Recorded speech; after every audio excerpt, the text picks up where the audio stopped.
Bueno, ahora sí, entonces comencemos. Bueno, entonces ahora vamos a comenzar, esta clase la vamos a comenzar hablando un poquito acerca de la tarea que teníamos para hoy.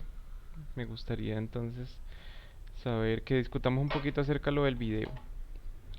Entonces, no sé si alguien quiere comenzar, de pronto contándonos un poco de lo que trataba el video, qué aprendieron sobre eso, qué quieren aportar, qué ven que les aporta esa información al tema que estamos viendo en la clase. Pues no sé, díganme qué quieren aportar sobre el video que les dejé.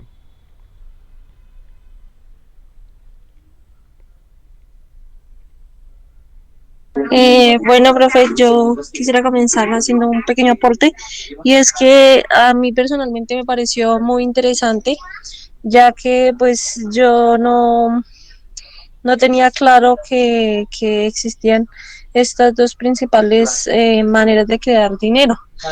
Yo en principio creía que únicamente la, pues el encargado no el banco, sino bueno, la Casa de la Moneda imprimía dinero a medida que o sea, pues que mantenía una frecuencia de crear dinero y efectivamente eso no es así. Que ellos tienen también unos topes, que ellos también tienen unas reglas, digamos que cómo se mueve el dinero digital. Ujú. Eh, bueno, aprendimos algo nuevo y me pareció chévere aprenderlo, porque digamos que ahí va entendiendo uno de una u otra manera cómo es el funcionamiento de la economía mundial, porque así como funciona acá, funciona de pronto con otras reglas, pero de la misma manera en otro país. Exactamente, así es. Bueno, ¿quién más quiere compartir sus ideas? Profe, Dime, perdón, Camilo. corrijo a la compañera. Ella Adelante. informó que las dos formas, y no, Ujú, son tres formas. ujú, correcto, sí. El video habla de tres formas. ¿Y qué más quieres comentar, Camilo, acerca del video? ¿Qué aprendiste? Profe, deme un espacio y abro el Word, que es que no me deja abrirlo. Ah, Y ya bueno, lee. tranquilo, listo. Mientras Camilo prepara su documento, entonces no sé si de pronto algún otro quiere participar.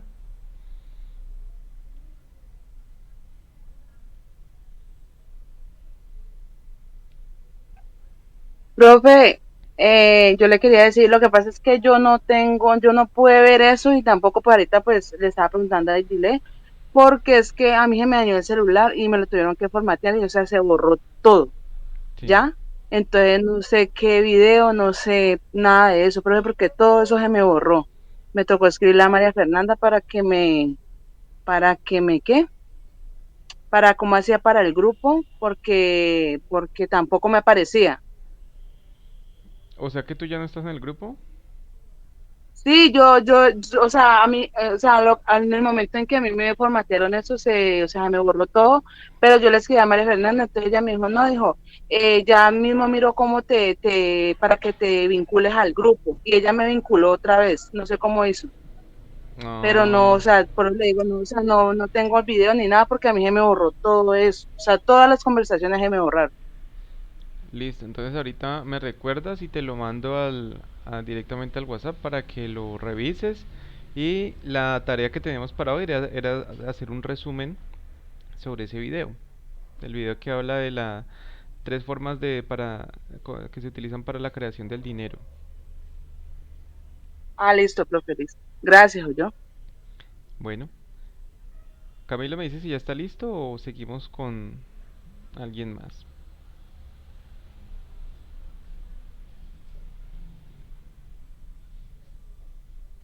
No, profe, bueno, tocó hablarlo así porque imagínese, no me deja abrir el documento. Bueno, Bueno, profe, bueno, el dinero así en físico, tal como lo explica el video, es igual casi lo mismo que un Bitcoin, ujú. ya que se maneja con varias empresas.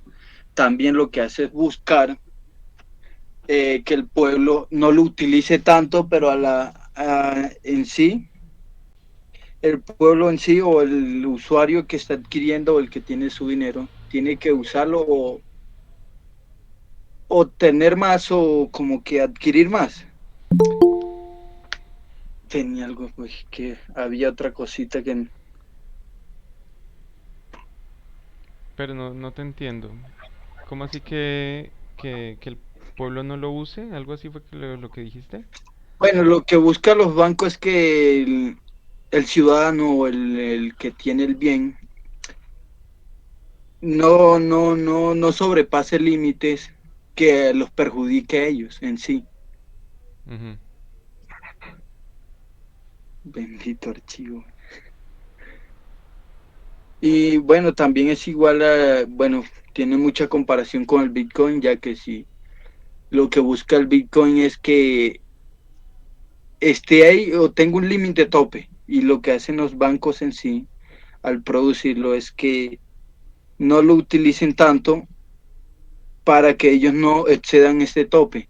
Y lo que se hizo, ahí también relatan, profe, es que la moneda la han ido eliminando ya que el costo de producción de una moneda es más elevado que crear el propio billete. Ok. Eso sería por ahora, profe, hasta que abra ese bendito archivo. Bueno, está bien. Bueno, ¿quién más quiere participar entonces? Ahí diles bienvenida. Buenas noches, profe, ¿cómo está? Bien, ¿y tú? Y buenas noches para todos. Bien, profe, qué pena la hora de llegar. Salí tarde del trabajo, de las prácticas, y me fue a entregar un pedido que me habían solicitado, y el bendito celular se me descargó. Qué pena la demora. Bueno, tranquila. ¿Y tienes alguna noticia para compartir o quieres hablar sobre el video que dejamos la clase pasada o algo? Profe, yo quería comentar algo, no sé si esto sirva. Sí. O sea, sí, es algo que hoy retomó mucho en las noticias, pero es un tanto como económico para las partes que lo utilizan, que es el día sin carro que sea dentro de 8 días, ¿no? Para aquí Ok. en Cali. Sí. Eh, ¿Qué pasa? Pues no van a poder circular ni carros ni motos, solamente van a poder circular eh, buses, por ejemplo, acá, pues la ruta masiva que es el mío, taxis, y creo que solamente son motos eléctricas y bicicletas. ¿Qué pasa a nivel económico? Pues a los que manejan el transporte público, pues les va a ir bien económicamente. Ujú. Pero, por ejemplo, a los que hacen plataformas digitales que son pues, ilegales, pero igual funciona, pues no van a tener trabajo ese día. Entonces, igual va a interrumpir en el bolsillo del día a día de los trabajadores. Exactamente, sí, es cierto. Y respecto al video que dejamos la clase pasada, ¿tienes algo para comentar? ¿Hiciste el trabajo? Sí, profe, qué pena, no se lo he podido enviar. Ay, no, es que esta semana ha sido pesada para mí. Sí, mil Tranquila, disculpas. Pues tranquila, yo le voy a tranquila. comentar sobre una parte. Dale. Eh, pues yo estuve viendo el video y referente al trabajo que yo realicé, vi lo de las diferentes formas del dinero, que el dinero, pues el billete como tal, el digital, y, ay, se me olvidó el otro, hay otro. Bueno, de lo que decía el compañero ahorita también, la moneda la han ido como tratando de descontinuar, Ujú. porque el presupuesto es muy elevado para sacar monedas. Entonces están tratando de eliminarlas como de ese mercado bancario. Ujú. Y por eso también, por eso pues me dio a entender y entendí de que se están creando como las plataformas, como lo que hablábamos del Bitcoin y de las otras que todos mencionamos en la clase pasada, eh, porque es como un dinero, perdón, que no es, ¿cómo se dice? Tangible, Tangible, sí. o sea, que no va a circular, que no va a andar como de mano en mano, sino que es como más digital. Es digital, totalmente. Así es. Sí, profe. Ok, Adidas, Profe, gracias. Dime. puedo, eh, quiero es como hacerle ahí un aporte a lo que la compañera dijo y es que justamente el plan de descontinuar o desaparecer las monedas es porque cuesta más hacer la moneda que el valor que tiene la moneda. E incluso, pues, el billete de cualquier pues, denominación sí genera un margen de ganancia que funciona, que sirve. En cambio, el de la moneda, pues como decía, cuesta más hacerla que el valor que tiene la moneda. Ujú. Sí, Sí, claro, los billetes salen baratísimos imprimirlos, mientras que las monedas son más costosas. Entonces se tiende a desaparecer la moneda y a reemplazar por el billete. Listo, ¿quién más?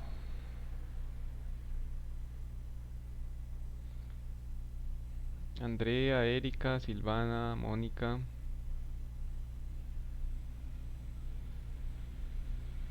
Profe, yo, según más o menos pues con lo que entendí en base al video, es que al parecer el dinero físico tiende a desaparecer, que ya lo que es con lo que se va a pagar en el futuro es solo con pagos virtuales.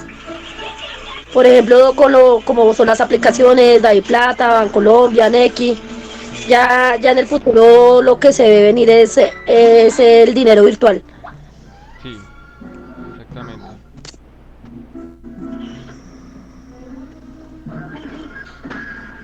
Eso fue como profe, lo yo, que yo entendí el video, profe. Profe, buenas noches. Buenas noches. Bueno, lo que más me llamó la atención fue lo siguiente, lo que es el dinero bancario, Ujú.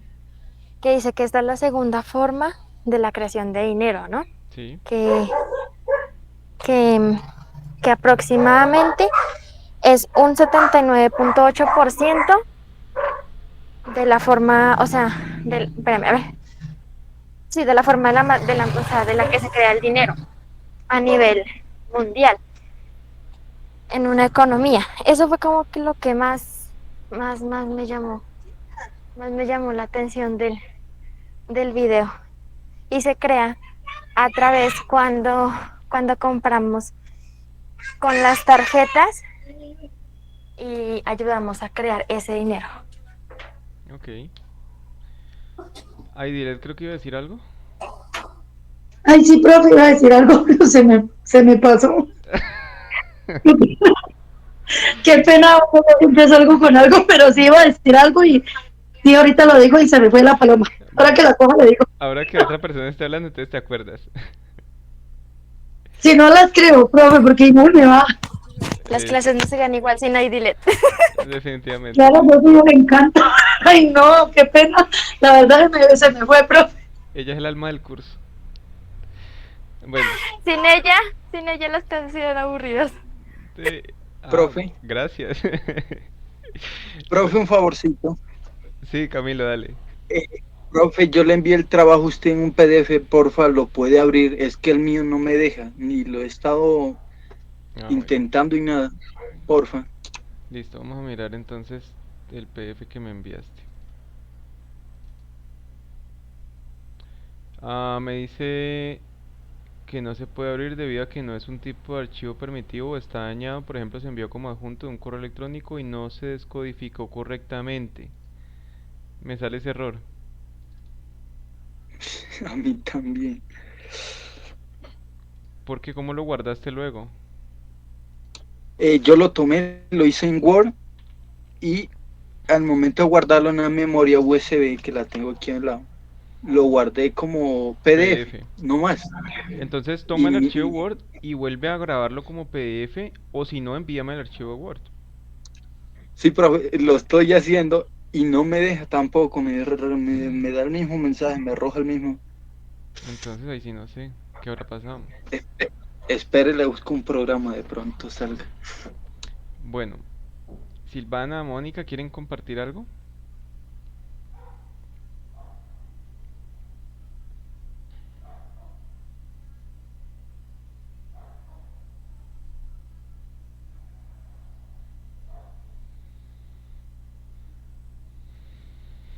Bueno, ahí dile, ¿ya se acordó lo que iba a decir? No, profe. O sea, fue algo que está diciendo la compañera y yo iba a hacer un aporte y se me fue. Bueno, no te preocupes. No hay problema. Bueno, entonces sigamos con nuestra clase. Y ya que estamos hablando de la creación de dinero, pues vamos a hablar un poquito sobre eso, sobre cómo se crea el dinero. Entonces voy a compartirles pantalla.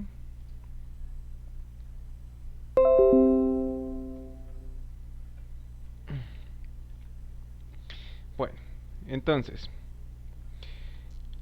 creación de dinero. Hablemos sobre eso.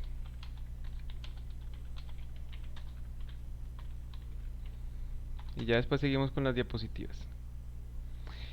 Entonces, básicamente, hay, pues la manera más tradicional de la creación de dinero es la impresión.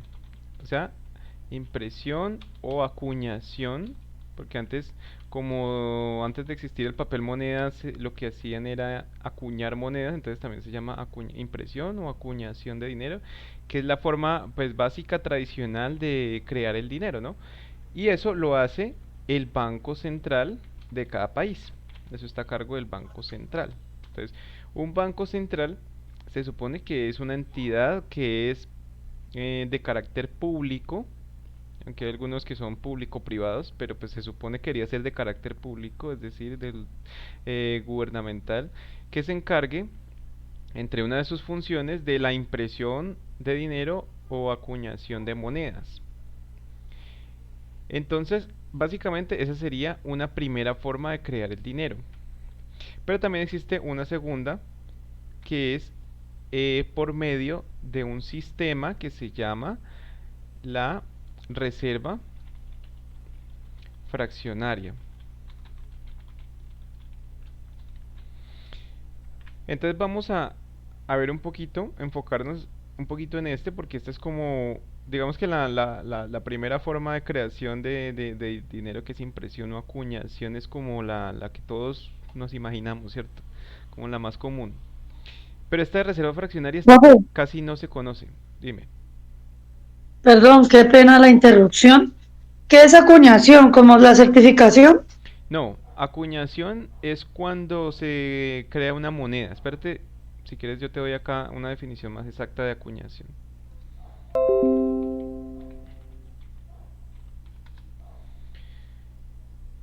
Em, no, pues esto no es como muy preciso.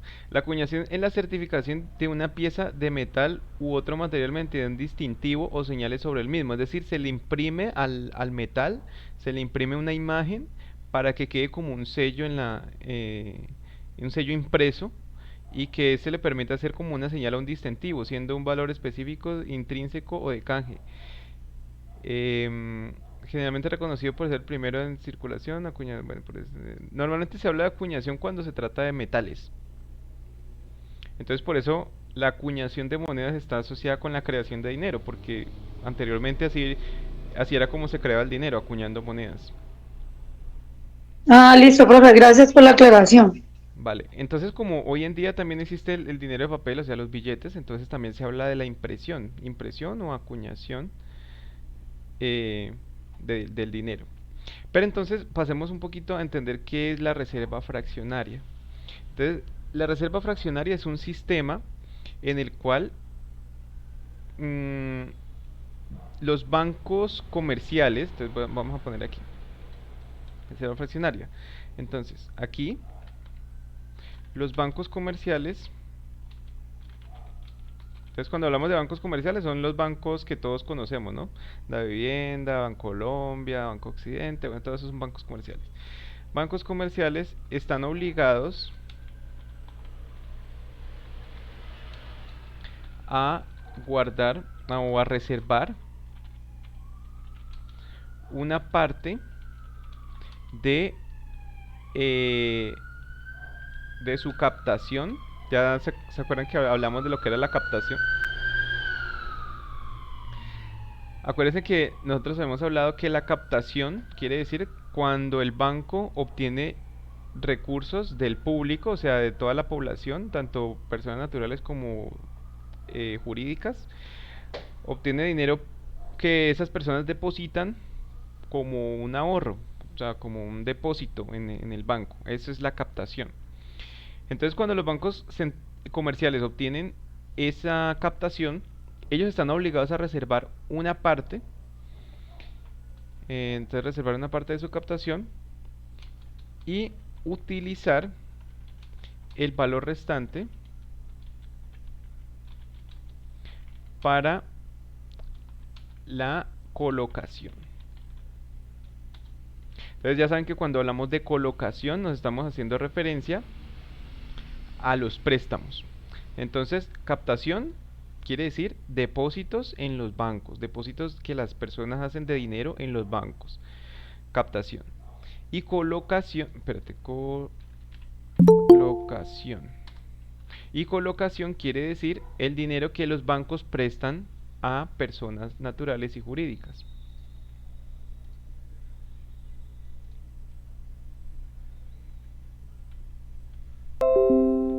Buenas noches, Mariela, ¿cómo estás?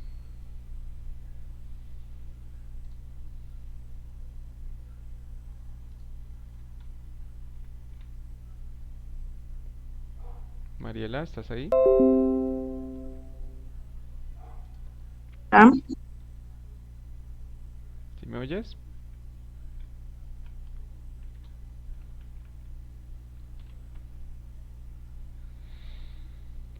Bueno. Entonces, como les decía, captación, entonces cuando los bancos reciben dinero por los depósitos, y colocación es cuando entregan dinero a través de los préstamos, de los créditos. Entonces los bancos comerciales están obligados a reservar una parte del dinero que reciben como captación y utilizar el valor restante para la colocación, es decir, para los préstamos. Ah, ok, listo, ya te vi. ¿Eso qué quiere decir? Básicamente los bancos tienen dos actividades. Ya saben cuáles son, ¿no? Captación y colocación. Entonces la actividad de captación, la primera actividad, es una actividad donde ellos captan dinero del público a cambio de una tasa de interés. Entonces la captación, entonces existe una tasa que se llama la tasa de captación.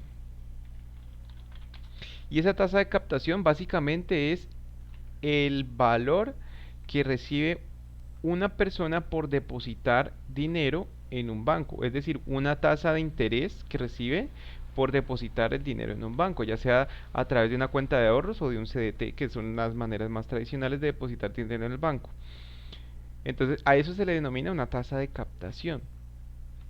Mientras que el dinero que una persona tiene que pagarle al banco por recibir un préstamo se llama tasa de colocación. Entonces, esa tasa de colocación se supone que el negocio del banco es que la tasa de colocación sea más alta que la tasa de captación. Esta sería más baja. Por favor, denme un momentico que estoy recibiendo una llamada. Ya seguimos. Ok.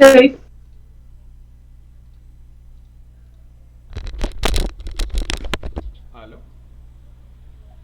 ¿No me contestó?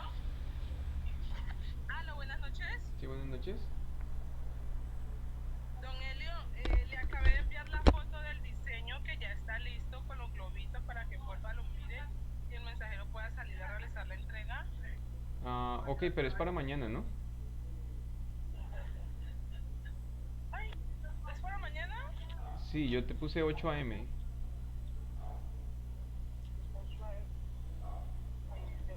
Espéreme, yo miro a él. Sí, señor, es para mañana, qué pena con usted. ¿Vale? Bueno, Sí, señor, qué pena con usted. listo. ¿Profe?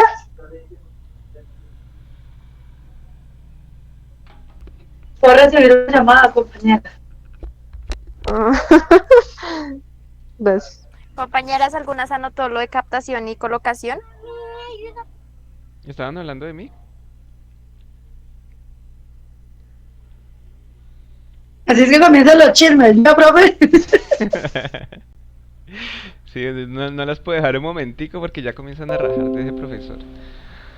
Estábamos rajando. Sí, eso me di cuenta. Bueno, entonces, Andrea, que creo que estaba preguntando algo sobre las tasas, ¿cierto? Estaba preguntando si algunas había tomado apuntes, pero ya. Gracias. Listo. Bueno, entonces, se supone que el negocio bancario es que la tasa de captación, es decir, la que ellos pagan, la tasa que el banco paga por los depósitos es más baja que la tasa que cobra por los préstamos. O sea, lógicamente esto me va a dar una utilidad, ¿cierto? Si yo pago menos de lo que cobro, pues voy a tener una utilidad. Entonces, normalmente, digamos que si tenemos, por ejemplo, una tasa de captación en este momento, digamos que puede estar alrededor, creo que eso lo vimos aquí en las diapositivas donde hablábamos del DTF. Miremos a cómo estaba el DTF a esa fecha.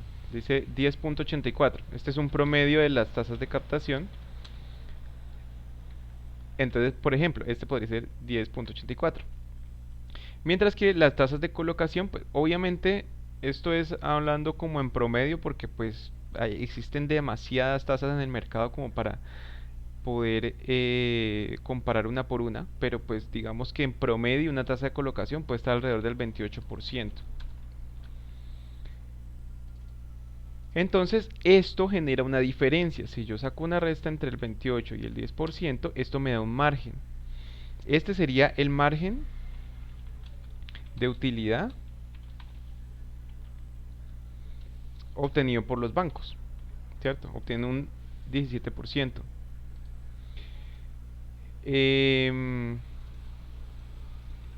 Entonces, ¿qué era lo que les iba a decir aquí? Tasa, este margen,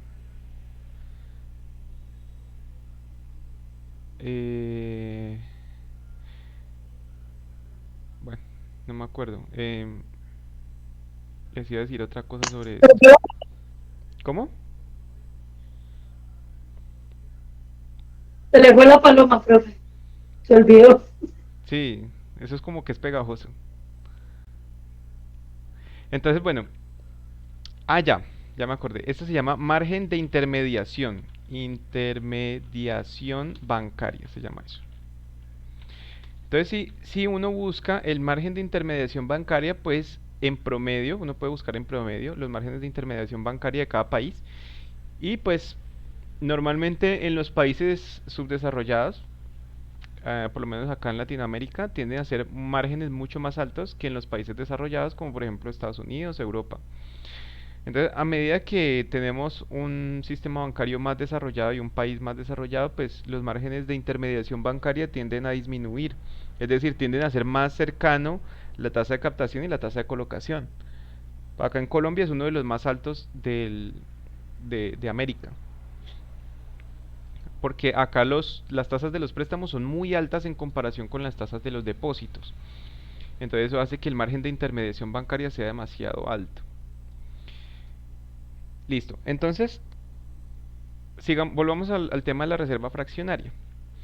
Entonces, ¿qué es lo que ocurre cuando el Banco Central imprime dinero? Digamos que tenemos en una economía, vamos a poner un ejemplo. En una economía, el Banco Central imprime, hablemos de 1.000 millones, por decirlo así.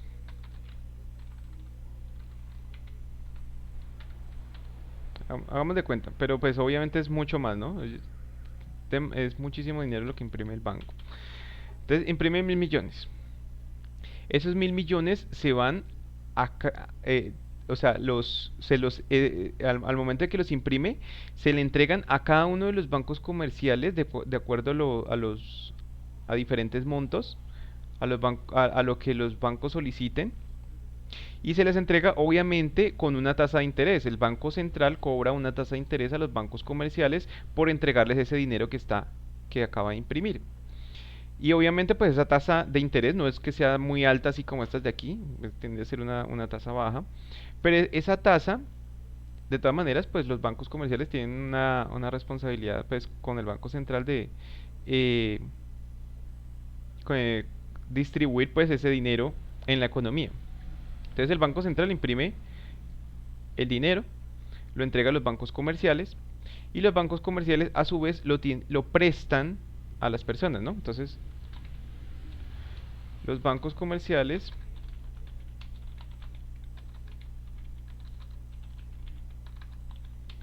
prestan el dinero a personas, tanto naturales como jurídicas, personas en general. Listo. Entonces, digamos que tenemos un banco, ¿no? Entonces, banco, pongámosle banco SICAD, pongámosle así, bancos, vamos a poner este banco SICAD. Entonces resulta que Banco SICAD tiene una cantidad de dinero que recibe de las personas, ¿cierto? Por concepto de captación. Entonces, y por otro lado, o sea, aquí tenemos al banco y aquí tenemos, por ejemplo, a IDLED, ¿cierto? Entonces, IDLED quiere hacer un depósito en el banco. Entonces, el banco, digamos que tiene, IDLED, digamos que va a hacer un depósito de 1 millón.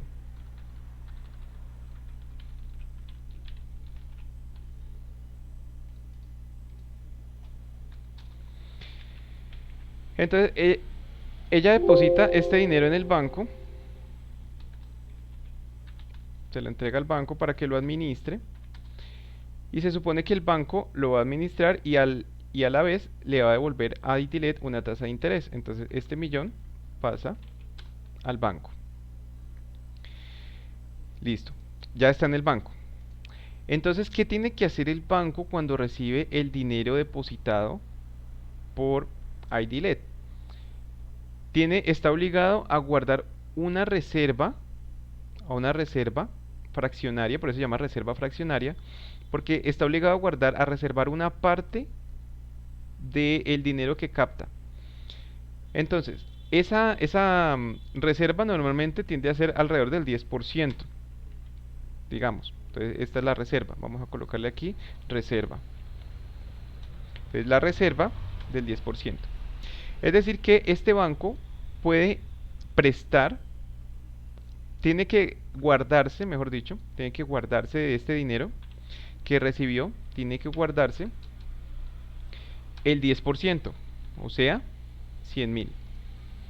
¿Y qué pasa entonces con el resto? Entonces, esta es la reserva. Por tanto, dispone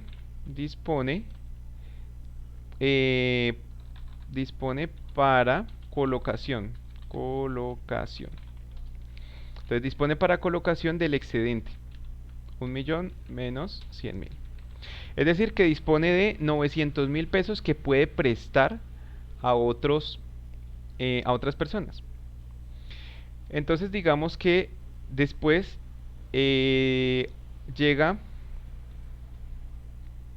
pongamos a Jennifer. Entonces llega Jennifer al banco y le pide prestado, ¿no? Entonces este es el banco y resulta entonces que el banco tiene 900.000 disponibles de este depósito para prestarle a Jennifer. Obviamente pues no solamente tiene estos 900.000, sino tiene el 90% disponible de todos los depósitos que hacen las personas y las empresas para pues guardar su dinero acá en el banco. Entonces el banco, digamos que Jennifer llega y presta, le pide prestado estos 900 al banco, ¿cierto? Entonces el banco tiene estos 900 y se los presta a Jennifer.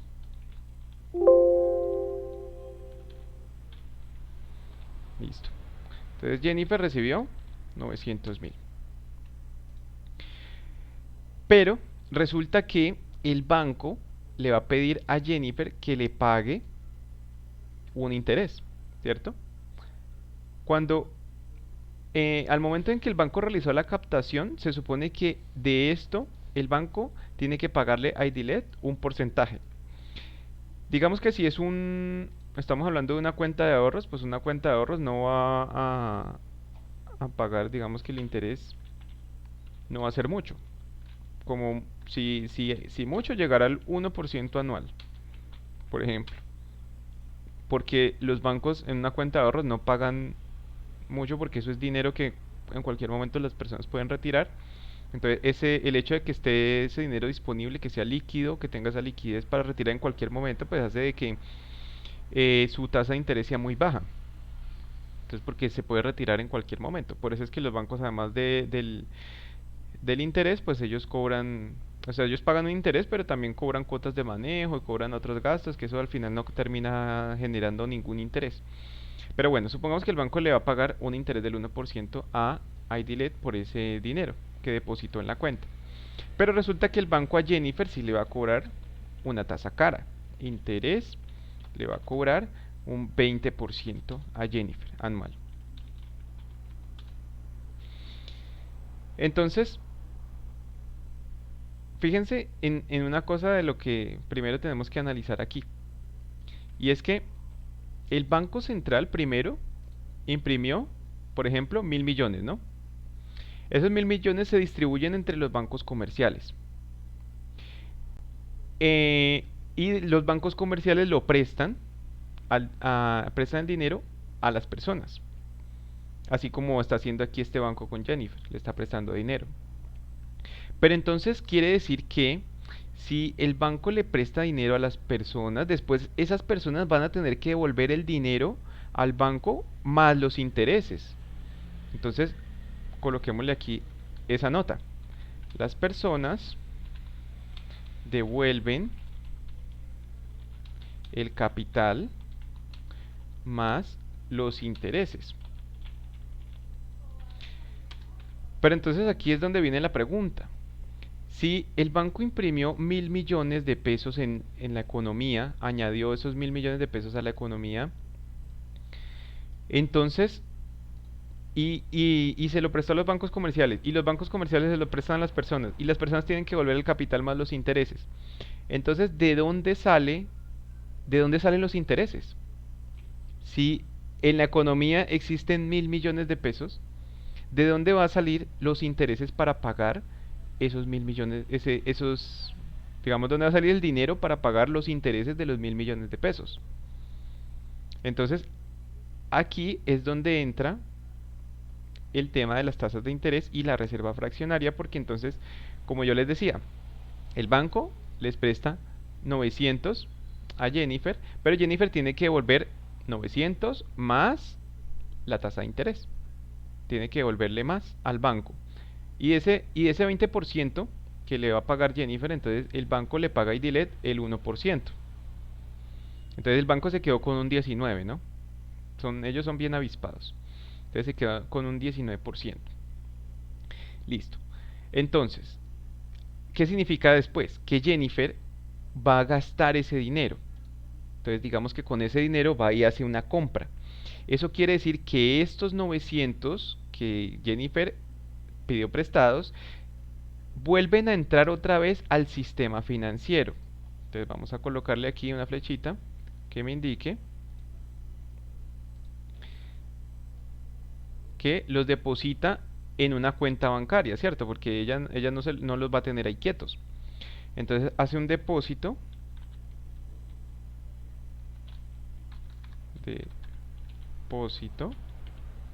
que puede ser, por ejemplo, un pago a una cuenta de otra persona, ya sea para comprar algo o para pagarle a alguien, sí, para cualquier cosa. O sea, va a comprar algo con esto y para eso tiene que hacer un depósito en otro banco, que puede que sea el mismo banco o puede que sea otro, pero el caso es que dentro del sistema bancario estos 900.000 que habían salido vuelven a entrar. Entonces vuelven a entrar a otro banco, o puede ser el mismo, a un banco. Entonces ese banco va a recibir 900.000, ¿cierto? Y a su vez, este depósito que está captando aquí este banco se lo puede prestar a otras personas. Entonces digamos que después llega Mónica, pero acuérdense que el banco tiene que guardar una reserva de este valor. Entonces el banco se tiene que reservar aquí, digamos que, bueno, coloquémosle aquí que disponible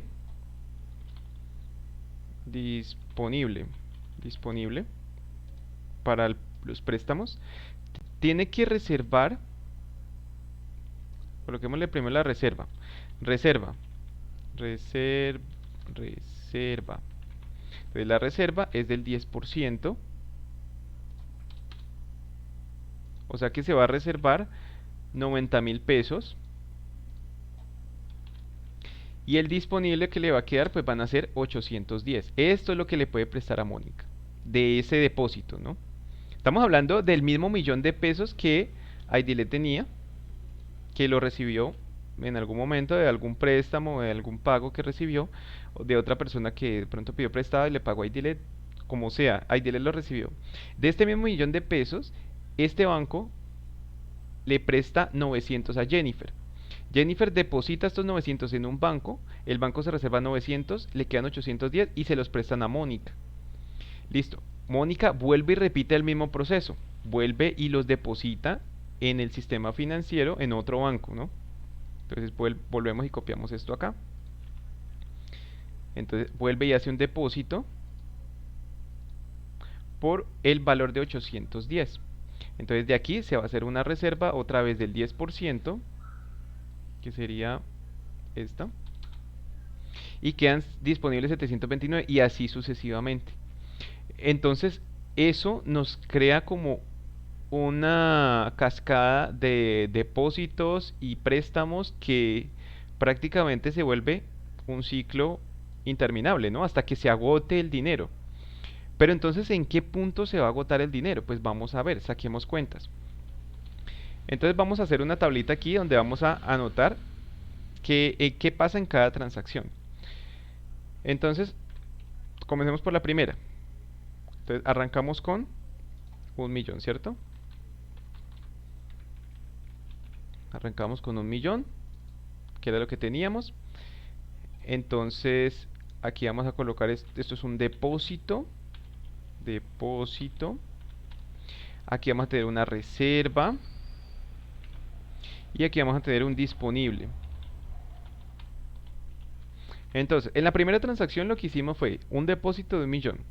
Se reserva el 10%. Es decir, que mi disponible va a ser este menos este. Me quedan 900.000. El banco tiene disponible para prestar. Ese disponible vuelve y se deposita en otro banco. O puede que en el mismo, pues no importa realmente. Pues simplemente vuelve y entra en el sistema financiero. El banco se reserva 90.000 y le quedan 810 para volver a prestar. Pasemos al siguiente. Después, esos 810 se depositan otra vez en un banco. Se reservan 81 y queda disponible 729. Vamos a extender esto hasta el 10. A ver qué pasa. Extendámoslo hasta el 10.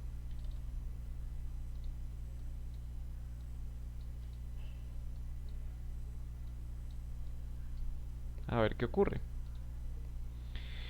Entonces, hasta aquí, fíjense que los depósitos ya van en 387.000 pesos. Y aquí ya hay un disponible, o sea, esto es lo que se ha guardado de reserva en los bancos. Y el disponible que se tiene es de 348.000. O sea que esto se puede seguir extendiendo, sigámoslo extendiendo más. Vamos a extenderlo hasta 30 transacciones. A las 30 transacciones vamos en 47.000 pesos y todavía se sigue prestando dinero. Sigamos más. Vamos a extenderlo hasta 100. Bueno, primero hasta 50, a ver cómo nos va en 50. Vamos a extenderlo en 50.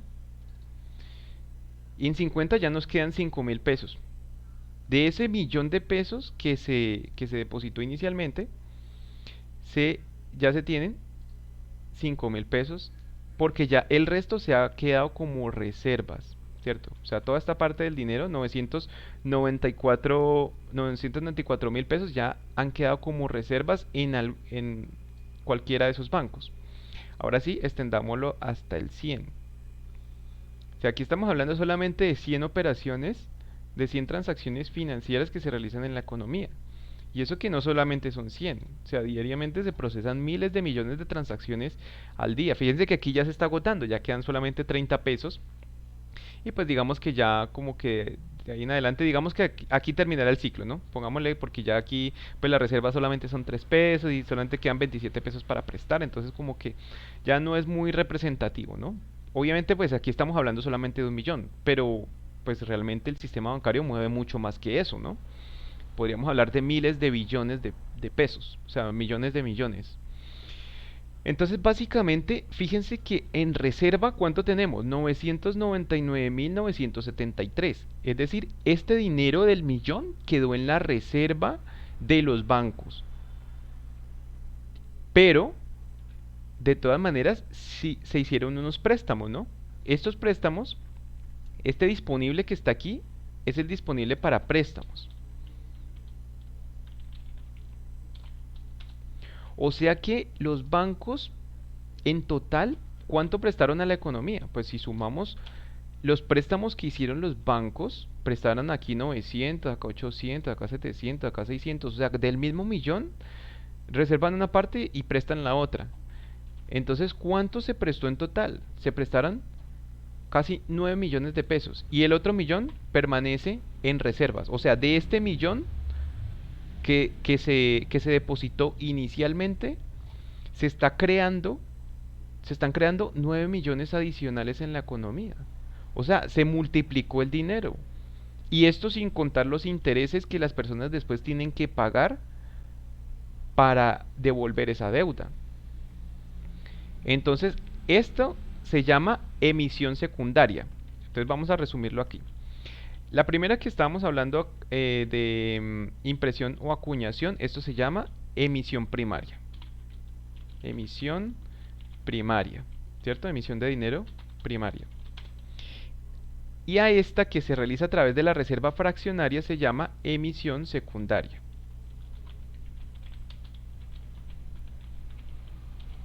Entonces la emisión secundaria consiste en eso, que a través de la reserva el dinero se puede prestar, se puede volver a prestar, vuelve y entra en el sistema financiero, vuelve y se presta, vuelve y entra, vuelve y se presta, vuelve y entra, vuelve y se presta, y así infinitamente hasta que se agote. De tal manera que al final vamos a tener que el dinero quedó en reservas y además de eso se crearon 9 millones más. Es decir que en total hay 10 millones en la economía, de los cuales 9 millones no existían. Los 9 millones se crearon por medio del représtamo de los depósitos. ¿Sí? Bueno, me dicen si hasta ahí es claro, si está bien la explicación, si se entiende, o si voy muy rápido, no sé, me dicen. No, profe, hay que ver las grabaciones. Profe, una connotación. Y es que también entre bancos entre sí se pueden prestar el dinero. Claro. Y se pueden colocar o se imponen unas tasas de interés a beneficios de ellos mismos. Exactamente, sí, las tasas interbancarias. Entonces, obviamente el dinero que recibe un banco, pues no solamente se lo va a prestar a las personas naturales y jurídicas, sino también se lo puede prestar a otros bancos. Solamente que entre ellos se prestan a tasas más bajas de lo que normalmente prestan en el mercado, pero sí ellos también se hacen préstamos. O sea que ese préstamo, por ejemplo aquí, de este disponible que tiene el banco, se lo puede prestar a otro banco. Y ese banco tiene que guardar una reserva y después se lo puede prestar a otra persona o a otro banco, ¿sí? O sea, también entre bancos se pueden prestar. Pero en todo caso, este sistema de reservas y de represtar los depósitos hace que al final haya un acumulado de dinero mayor de lo que había inicialmente. Y este dinero, pues, prácticamente se está creando, por decirlo así, se dice que este dinero se crea de la nada porque no no hubo necesidad de encender ninguna impresora de dinero para poder crearlo, sino que el mismo sistema permite que se cree de esa manera.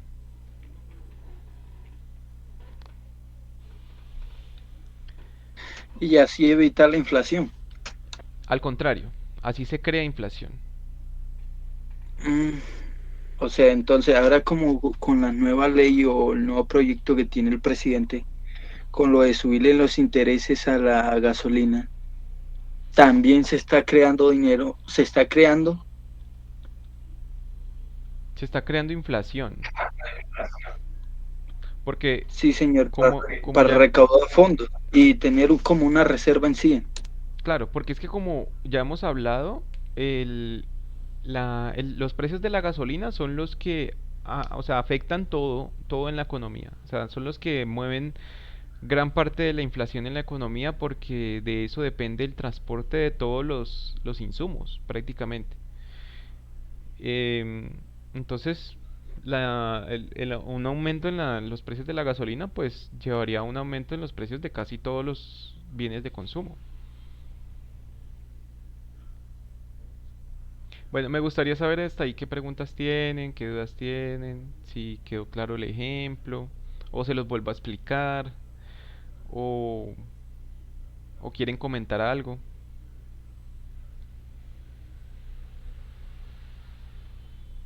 Profe, y yo tengo una pregunta. Ese dinero, esa fracción que se recoge, eso, para qué, o sea, para qué sirve?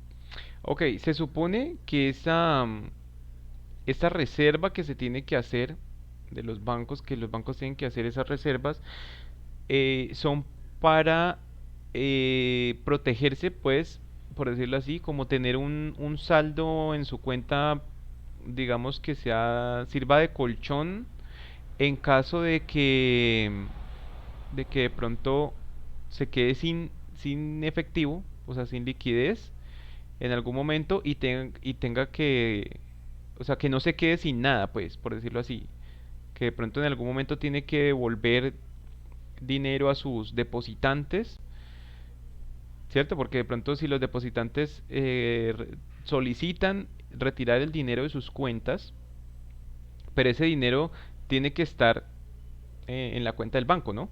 Entonces, si solicitan de la devolución del dinero, la retirada del dinero, entonces ellos deben tener una reserva, por lo menos del 10%, para responder a esas demandas de las personas.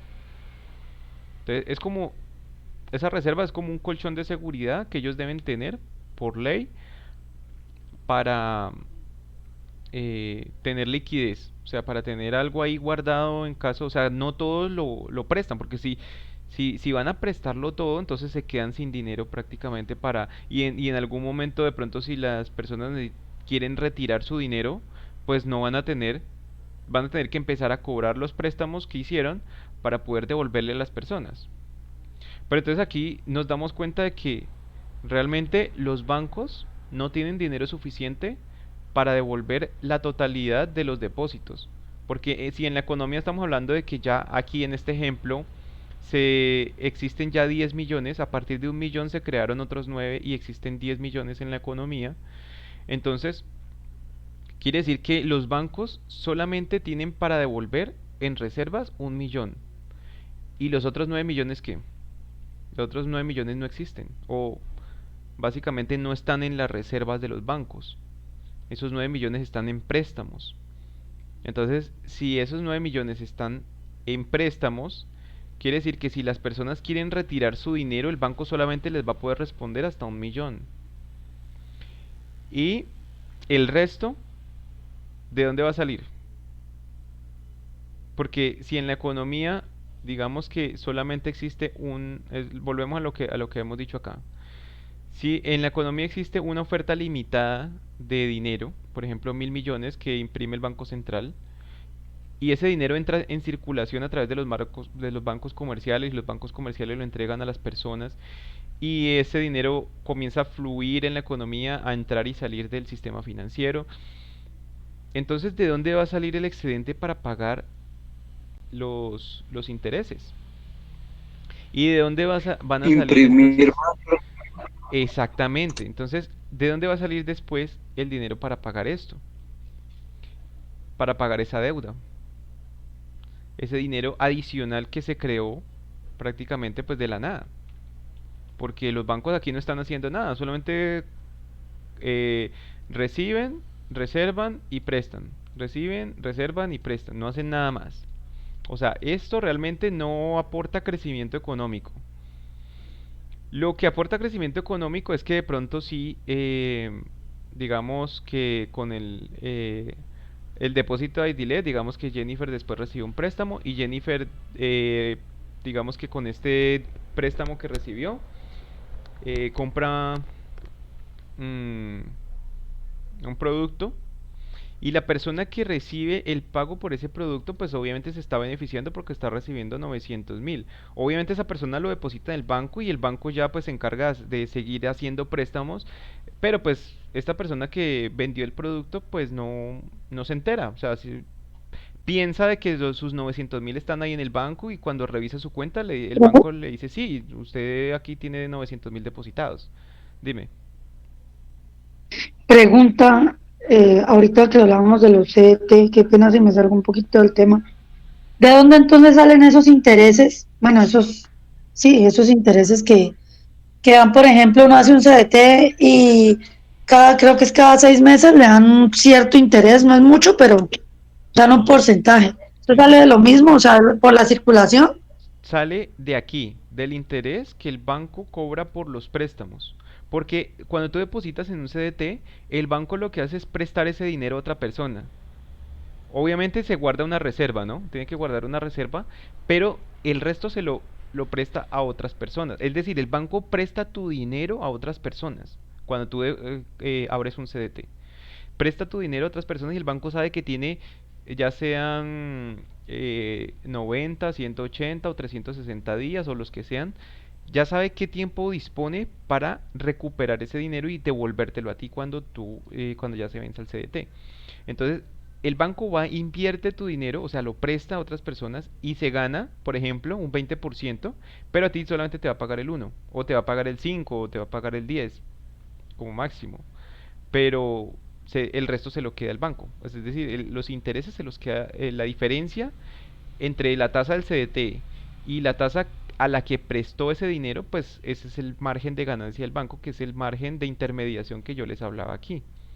Es la diferencia entre, digamos que si esto es un CDT y esto es un préstamo, entonces el dinero que recibió el CDT se lo presta a otras personas a una tasa más alta y se queda con un margen de intermediación.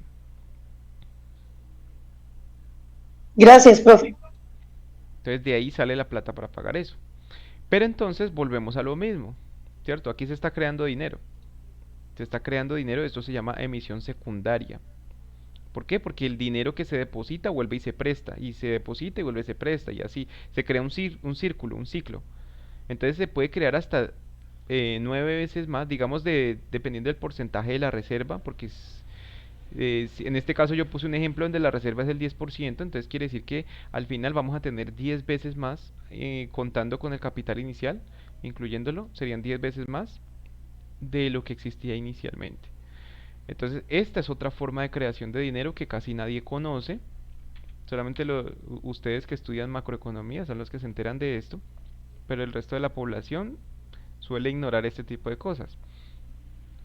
Entonces, lo que sucede es que después, cuando ya se ha creado dinero, se ha puesto en circulación en la economía comienza a crecer, tiene un crecimiento, por lo que yo les decía.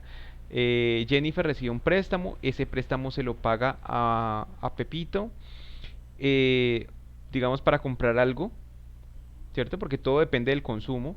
Entonces, préstamo y consumo. Entonces recibe un préstamo y se lo gasta en pagarle a Pepito.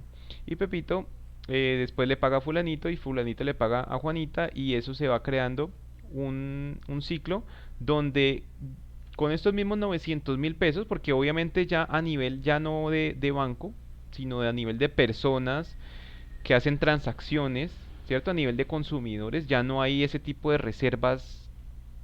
O sea, digamos Jennifer recibe 900, pero ella es libre de gastarse sus 900. Entonces esos 900 pasan a otra persona y esos 900 que recibe esa persona se los pasa a otra y esos se los pasa a otra y cada uno. Y con esos 900.000 pesos se crea un ciclo en la economía que está generando valor para todos los que están intercambiando ese dinero. O sea, con esos mismos 900.000 pesos, eh, Jennifer puede comprar comida y come con eso. Y el señor de la tienda que recibió el pago, entonces también compra comida para su familia y con eso ellos comen, con los mismos 900.000 pesos. Y después con el señor de la tienda, pues le paga al supermercado la comida que compró, el supermercado le paga a sus empleados, los empleados también comen de ahí, de ahí también come el dueño del supermercado, comen todos y vuelve y se repite el ciclo porque pues básicamente todo el dinero se utiliza es para el consumo. Bueno, no todo. Pues, hay tres, como les había explicado la clase pasada, hay varios niveles que componen el Producto Interno Bruto, no solamente el consumo, sino también la inversión, el gasto público y las exportaciones netas. Entonces, pero una parte fundamental básicamente es el consumo. El consumo porque el consumo es una de las cosas que mueve más dinero en la economía, ¿cierto? Todas las personas, todo lo que nosotros consumimos día a día. Y ese dinero está circulando y puede que sea el mismo billete que yo le entregué a otra persona, y esa persona se le entregó a otra y esa a otra, pero con ese mismo billete, con ese solito billete, todos estamos beneficiándonos. Todos los que lo estamos intercambiando, estamos cambiándolo por productos y servicios que nos benefician.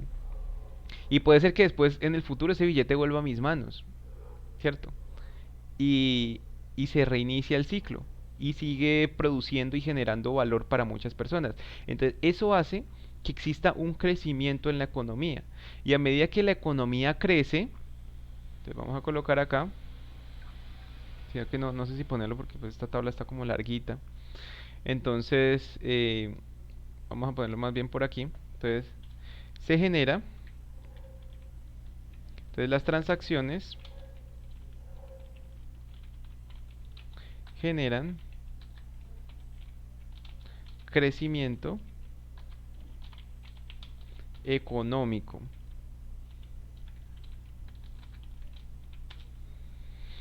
¿Cierto? Entonces las transacciones generan crecimiento económico. Pero entonces eso hace pues, sí, obviamente va creciendo la economía. Y a la vez que va creciendo la economía, pues también los precios se van incrementando porque la gente tiene más poder adquisitivo y eso hace que haya prosperidad y todo eso. Entonces por eso es que se van creando los ciclos económicos. Pero entonces el crecimiento económico tiene un límite, porque existe una cantidad determinada de dinero que está circulando en la economía. Pongámosle, por ejemplo, estos 1.000 millones, están circulando en la economía y a medida que circulan, pues eso va creando, va generando valor y ese valor pues hace que haya un crecimiento económico. Pero llega el punto en que ese crecimiento económico se agota porque ya digamos que ya se exprimió todo ese capital, ya se le sacó el máximo provecho y ya pues digamos que ya ese dinero ha llegado al punto en el que ya los bancos ya lo han prestado todo y han creado dinero nuevo y ya se llegó al punto límite, por ejemplo aquí, ya se llegó al punto límite en el que ya no se puede prestar más, ¿cierto? Porque ya se agotó, ya todo está en reservas, ya no se puede prestar más dinero. Entonces, ¿qué pasa? Pues todavía sigue existiendo una deuda, sigue existiendo esta deuda de acá. Y esa deuda se tiene que devolver con sus intereses respectivamente. Entonces, ¿qué pasa ahí? Entonces el banco tiene que volver a imprimir otra vez dinero, lo presta a los bancos comerciales prestan a las personas y vuelve y se reinicia el ciclo. Por eso es que la economía son ciclos. Entonces los ciclos van así como en ondas, ¿no? Entonces va un momento en el que se imprime dinero y comienza a haber crecimiento económico, comienza a fluir el dinero en la economía, pero pues eh, al mismo tiempo que se imprime dinero, obviamente ustedes, como ya saben, eh, como vimos en microeconomía, a medida que un bien abunda, su precio, su valor se va disminuyendo, ¿no? Entonces, por eso es que a medida que se imprime dinero, el dinero va perdiendo valor. Cada vez que se imprime dinero, ya sea por emisión primaria o por emisión secundaria, el dinero está perdiendo valor porque cada vez hay más billetes, por decirlo así, veámoslo desde ese punto de vista. Cada vez hay más billetes en la economía y si cada vez hay más billetes, pues esos billetes valen menos, ¿cierto? Van perdiendo valor. Entonces, como van perdiendo valor, llega un punto en que ya esos billetes ya no me alcanzan para comprar lo mismo de antes. O sea, hay un punto en que me generan crecimiento económico, pero se van agotando. Es como esto de las reservas. Las reservas se van agotando. o sea, perdón, los depósitos, los disponibles, se va agotando a medida que va pasando el tiempo y los billetes van circulando, van perdiendo valor y van perdiendo valor. Entonces, por eso, el Banco Central tiene que volver a emitir otra vez dinero para que vuelva a fluir la economía, pues, el dinero en la economía y vuelva a repetirse el ciclo, ¿no? Porque pues eso es como como el flujo sanguíneo de la economía, ¿no? El dinero es lo que mueve pues todo básicamente. Así es como se mueve el mercado. Entonces se tiene que emitir nuevo dinero.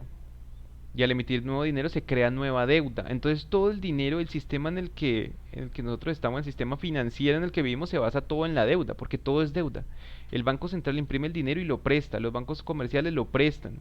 Y después las personas tienen que trabajar para devolver ese dinero que pidieron prestado. Pero como se tiene que volver con intereses, y en algún momento el dinero deja de tener valor, entonces después el Banco Central tiene que volver a imprimir y entre más imprima, más desgasta el valor de la moneda y hace que se vaya perdiendo valor. ¿Sí? Me dicen si hasta ahí me van siguiendo o si alguien está perdido todavía o tienen alguna pregunta.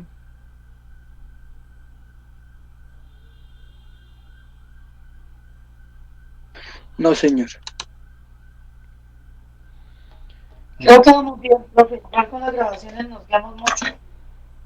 Listo, está bien. Bueno, entonces, ya que estamos hablando de la emisión de dinero, vamos a pasar a algo que se llama la masa monetaria. Pues yo no sé si colocarlo por aquí más abajito, porque esta tablita está como larga, o en una hoja nueva, no sé, pues mejor yo creo. Pero primero guardo este libro antes de que se me pierda. Entonces le vamos a poner clase macro. Listo. Entonces ahora vamos a hablar de la masa monetaria. Masa monetaria. Que básicamente masa monetaria pues no es otra cosa más que la oferta, también, bueno, también se le conoce como oferta monetaria, ¿no? Oferta monetaria. Monetaria que existe en el mercado, es decir, la cantidad de dinero que circula en la economía y eso se mide a través de de diferentes variables que se denominan M1, M2 y M3, creo que hasta M4, a ver, consultemos aquí. Masa monetaria.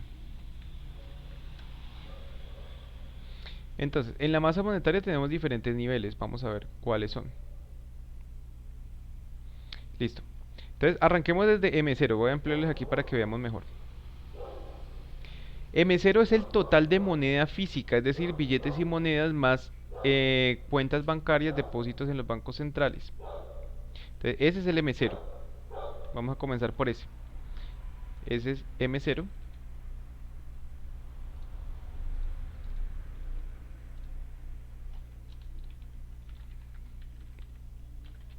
Total de moneda física, billetes y monedas y de depósitos en cuentas bancarias de los bancos centrales. Cuentas bancarias depositadas en los bancos centrales. Obviamente bancos centrales estamos haciendo referencia, por ejemplo, en el caso de Colombia, el Banco de la República, ¿no? Porque todos los bancos comerciales están obligados a tener una cuenta corriente en el Banco de la República. El M1 es igual al M0 más las cantidades en cuentas corrientes, estrictamente oferta monetaria. Entonces el M1 ya estamos hablando de no solamente depósitos en los bancos centrales, sino y pues bueno, todos billetes y monedas, sino también de las cantidades que se depositan en cuentas corrientes de los bancos. Ese sería el M1. El M2 sería el M1 que ya está incluyendo al M0, o sea que venimos aquí en cascada, ¿no? Porque ya aquí el M1 ya incluía los billetes y monedas más cuentas corrientes, pero el M2 ya incluye cuentas de ahorros, o sea, incluye todo lo anterior, más cuentas de ahorros, cuentas de economía de mercado, cuentas de certificados de depósito. Esos certificados de depósito son los CDTs que estábamos hablando ahorita. Por ejemplo, aquí habla de menores de $100.000. Y bueno, aquí en Colombia pues obviamente va a tener su equivalente, ¿no? Entonces M2 sería básicamente esto. Mientras que M3 es el M2, que ya incluye todo el 0, el 1 y el 2, más todos los demás tipos de certificados de depósito, depósitos en moneda extranjera, etcétera. Entonces, esto es el M3, que está abarcando todo lo anterior más depósitos de tipos de todos los demás tipos de certificado de depósito y depósitos en moneda extranjera. Y finalmente tenemos el M4, que es el cuasidinero. Entonces, todo lo anterior más cuasidinero, que está representado por pagarés y otros instrumentos financieros que son muy poco líquidos. Básicamente ese es el M4. Obviamente pues el que nosotros más conocemos es el M0, todo lo que son monedas y billetes. El M1, que son también las monedas y billetes más las cantidades en cuentas corrientes. Y de pronto hasta el M2, que son cuentas de ahorro y cuentas de certificado de depósito. Entonces, así es como se clasifica en la macroeconomía la masa monetaria, en M0, M1, M2, M3 y M4. Y eso es lo que significa. Bueno, no sé hasta ahí qué preguntas tengan. ¿O está claro?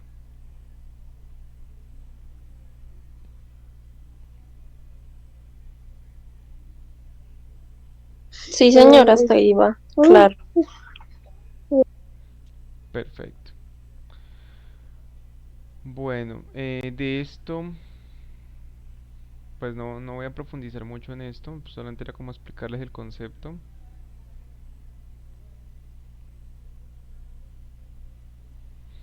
Y pues básicamente la definición nos dice que es la cantidad de dinero disponible en una economía para comprar bienes y servicios y títulos de ahorro en un momento determinado. La oferta monetaria es determinada de manera conjunta por el sistema bancario privado y el Banco Central del país. El Banco Central opera a través del mercado abierto y de otros instrumentos para proveer de reservas al sistema bancario.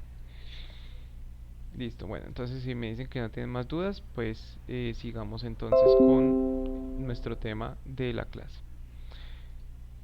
Entonces estamos hablando de los indicadores financieros, creo que llegamos hasta aquí, sí, porque política no lo alcanzamos a ver. Entonces en indicadores financieros hablábamos de la TRM, la tasa de cambio, hablamos del VR, unidad de valor real, que ya saben que es una unidad que mide el, es, digamos así, el valor del poder adquisitivo a través de un indicador que se actualiza mensualmente con la inflación, que el VR inicialmente arrancó en 100 pesos, un equivalente de 100 pesos, en el 1 de enero del año 2000, y ahorita en septiembre del año 2022 ya va en 314 pesos, o sea que aquí ya podemos ver el acumulado de la inflación de todos estos 22 años. Reflejado aquí en el VR, y les explicaba pues que hay muchos préstamos que se realizan al VR, pero pues eso hace de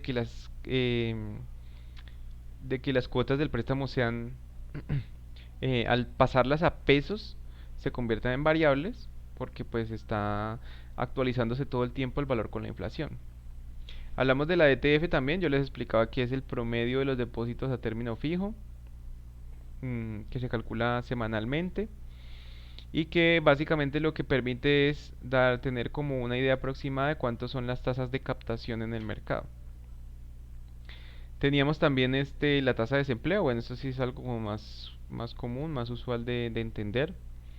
El IPC, que es el índice de precios al consumidor, que es lo que mide pues la variación porcentual de los precios de una canasta básica, que ahorita vamos a revisar. Y por último teníamos el PIB, que es el Producto Interno Bruto. En este caso tenemos el crecimiento del Producto Interno Bruto, no el Producto Interno Bruto como tal, sino el crecimiento porcentual del Producto Interno Bruto entre dos periodos. Por ejemplo, aquí estamos hablando del segundo trimestre de 2022, es decir, el segundo trimestre iría desde abril hasta junio. Entonces, en ese tiempo están midiendo cuánto fue la variación porcentual del Producto Interno Bruto en el país. Y ya como yo les explicaba, pues el Producto Interno Bruto se compone de consumo más inversión, es decir, las empresas, lo que las empresas invierten, y el gasto público, que es lo que gasta el Estado, el gobierno. Entonces, consumo, inversión, gasto público y además las exportaciones netas, que es la diferencia entre exportaciones menos importaciones. Bueno, vamos entonces a pasar al IPC. Bueno, pero pues me gustaría saber hasta ahí cómo van, porque pues no sé si de pronto mm, tengan alguna pregunta o ya están cansados. No sé, la vez pasada me dijeron que estaban cansados, que querían salir temprano, entonces no sé cómo van hasta ahí. ¿Quieren que sigamos? Me van diciendo.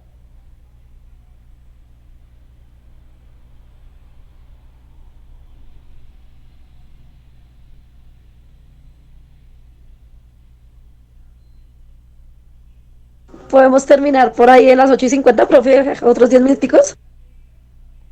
Ok. Sí, listo, sigamos entonces. Está bien. Qué bueno que hoy no estén tan cansados. Bueno, entonces vamos a ir aquí al DANE para mostrarles cómo funciona el tema de la inflación. Entonces, aquí en el DANE, nosotros podemos encontrar, aquí en la parte de estadísticas, podemos encontrar una parte que se llama precios y costos. Entonces, aquí en precios y costos, si le damos clic, pues aquí nos va a mostrar diferentes como métricas que utilizan y diferentes, por ejemplo, aquí nos muestran algunas leyes. Del lado de los precios, por lo menos tenemos todo esto, y del lado de los costos, tenemos también unos índices de costos, por ejemplo, en determinadas industrias específicas. Entonces acá podemos encontrar mucha información que puede ser útil en algún momento. Pero en este momento pues vamos a enfocarnos aquí, índice de precios al consumidor. Aquí pueden ver también que tenemos el índice de precios al productor, esto ya se los expliqué. También hay otros tipos de índices como índices de precios de la propiedad residencial, índice de precios de la vivienda nueva, índice de precios de nuevas edificaciones, sistema de información de precios agropecuarios. Ellos tienen aquí una gran cantidad de indicadores que se pueden utilizar para el análisis de diferentes aspectos de la economía. Entonces vamos a entrar aquí al índice de precios al consumidor y vamos a ver qué es lo que nos informa el DANE acerca de esto. Entonces, el índice de precios al consumidor nos dice que es la medida de cambio, o sea, la variación en el precio de bienes y servicios representativos del consumo de los hogares del país, conocido como canasta. Entonces, este índice de precios al consumidor está enfocado en los hogares, ¿cierto? En el consumo, por eso se llama al consumidor, porque está enfocado en la parte del PIB que se llama consumo, es decir, la parte de los hogares. Esta canasta se define a partir de la encuesta nacional de presupuesto de los hogares que el DANE realiza cada 10 años. La última se realizó en 2016, entre julio de 2016 y julio de 2017. Sirve fundamentalmente para medir los cambios de precios de los bienes y servicios que conforman la canasta y con eso los periodos de inflación. Segundo, comparar la economía colombiana con el resto de países. Y tercero, entender la evolución de la situación económica del país y proyectarla. Divisiones del gasto sobre las que se calcula el IPC. Entonces, la canasta de bienes y servicios se organiza en 12 divisiones de gastos. Tenemos alimentos y bebidas, bebidas alcohólicas y tabaco, prendas de vestir, alojamiento, agua, electricidad, gas y otros combustibles, muebles, artículos para el hogar, conservación de jardinería, conservación ordinaria de la vivienda, salud, transporte, información y comunicación, recreación y cultura, educación, restaurantes y hoteles, bienes y servicios diversos. Entonces, estas son básicamente las categorías que componen la canasta de bienes y servicios con las cuales se calcula el IPC. Si nosotros queremos ir a revisar qué productos son los que están que digamos que hacen parte de esa canasta con la que el DANE mide el IPC, entonces podemos ir aquí donde dice ver grupos de gastos por división y aquí podemos entrar y revisar qué productos son los que ellos están calculando. Por ejemplo, en alimentos y bebidas, ¿qué es lo que tienen? Entonces acá tienen unos productos que salen y unos productos que ingresan. Entonces, ¿cuáles son, por ejemplo, los que salen? Arroz para sopa, arroz integral, fécula del maíz. Aquí tienen diferentes productos que ellos han decidido sacar de la canasta por alguna razón. Mientras que hay otros que ingresan, por ejemplo, colocan brownies, carne molida, tocino, salchichón, queso mozzarella. Entonces con esto ellos ya tienen como una canasta de productos, por lo menos en la categoría de alimentos y bebidas no alcohólicas, que van a utilizar para medir la inflación en el país.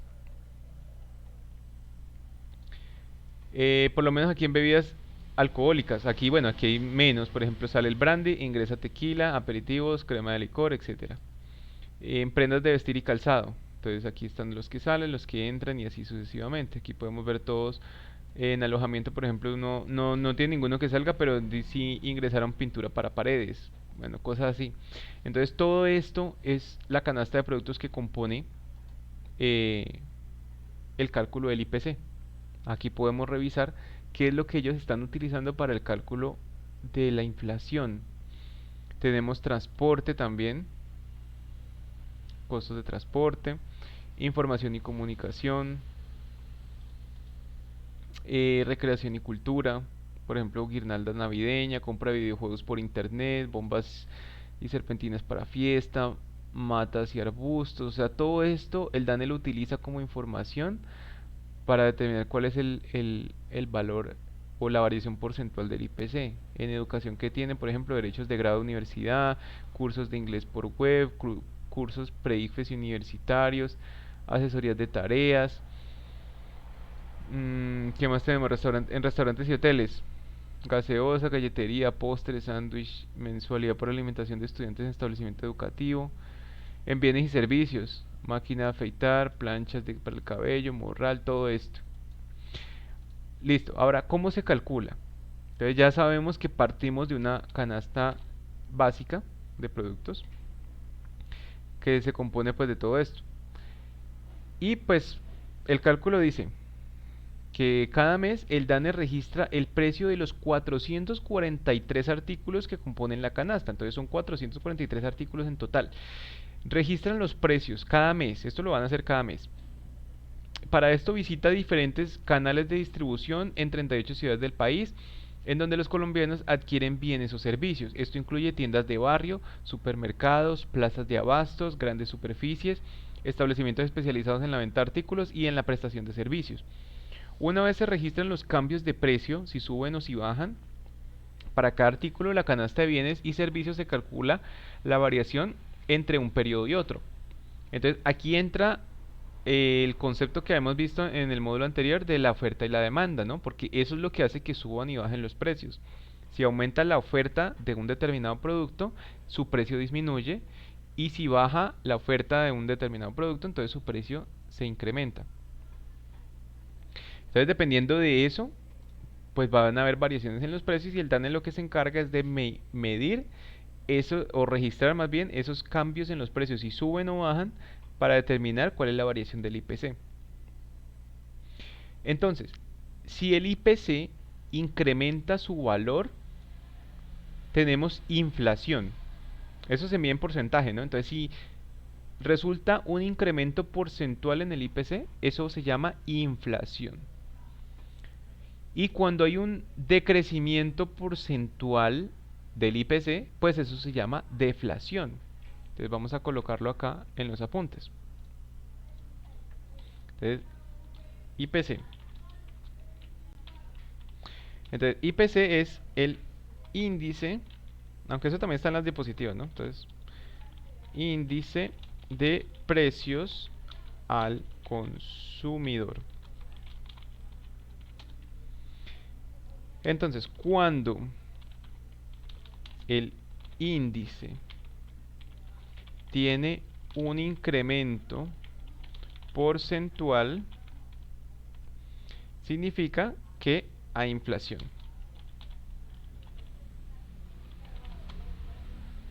Pero cuando el índice tiene un decremento porcentual, se dice que hay deflación.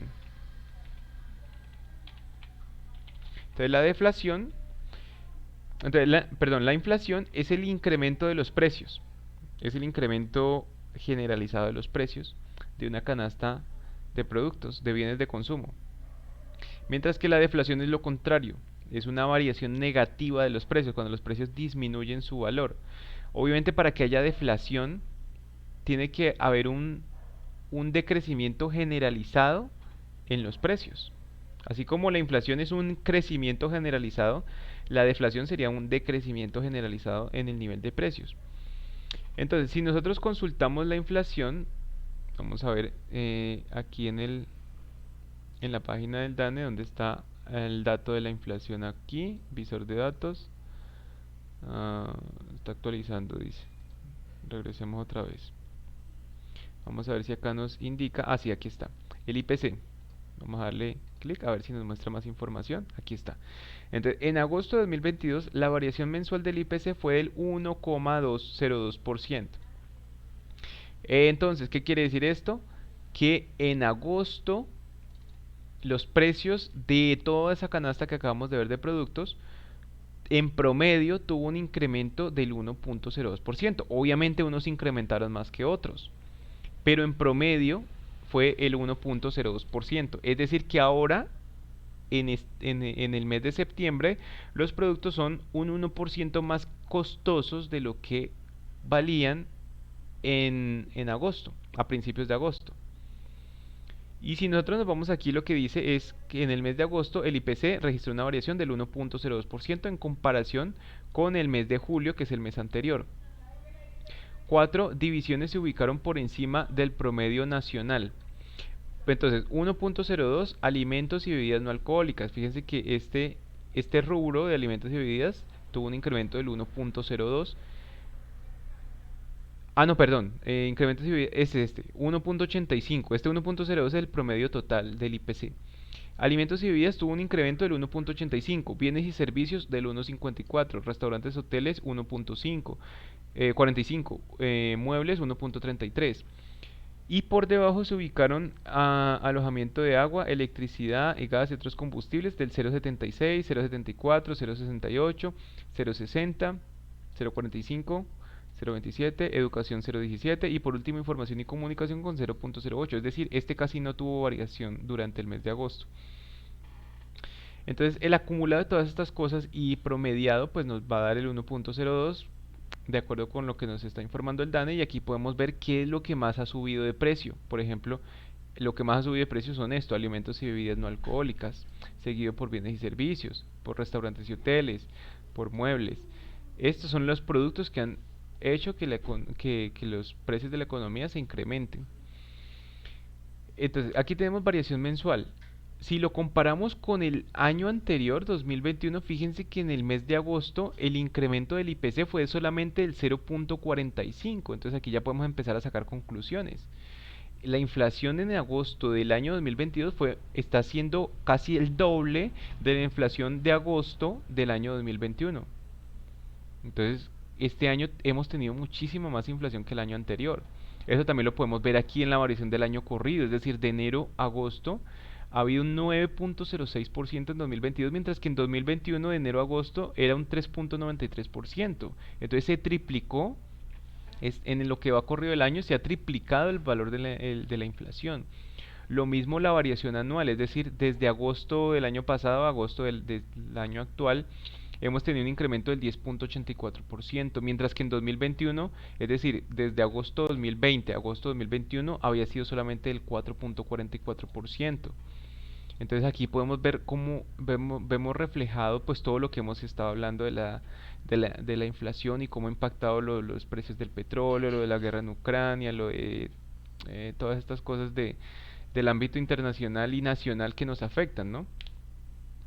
De alguna u otra manera, entonces se ve reflejado aquí en la variación del índice de precios al consumidor.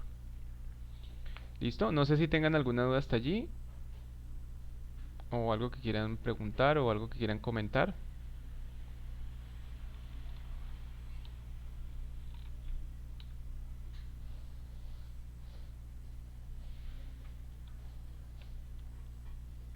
No, pues, Nada, profe.